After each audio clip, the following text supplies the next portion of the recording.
All right, so this one says, what is the domain and range for this function?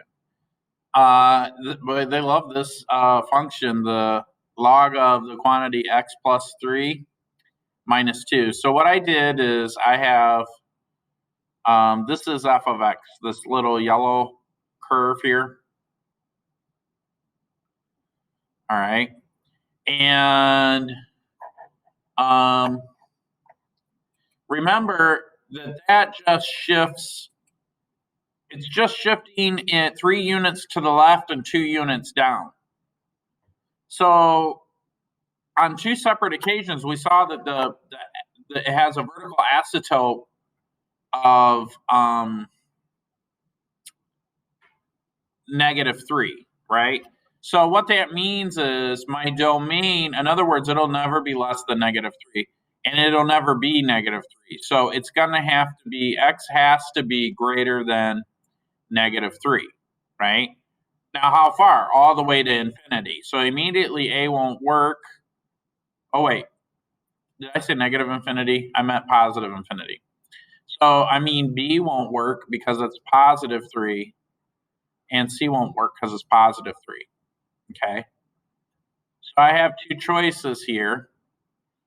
It's either A or D. Now, the difference is the range. Now, the range is the y value. So this is positive infinity in the y direction, and down here is negative infinity in the y direction. Well, clearly, this side heads towards negative infinity in the y direction. Okay. But what about this side as x increases?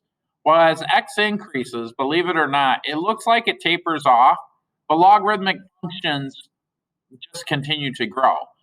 So this will always grow, and if x is large enough, it will actually reach positive infinity.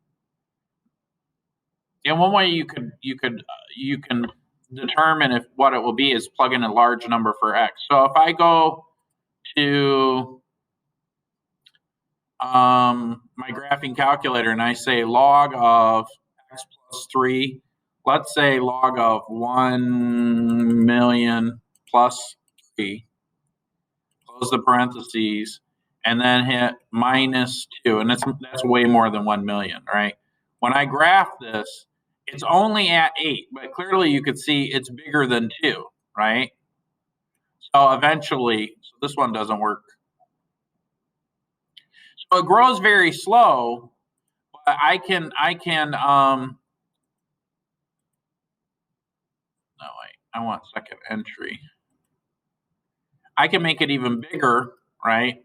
By putting way, a lot more zeros. Now +3, -2. And, it's going to continue to grow. Now, it's a lot of zeros, but we're talking about approaching positive infinity in the x direction. So that there's no boundary on this. So the range would be from negative infinity to positive infinity. Okay?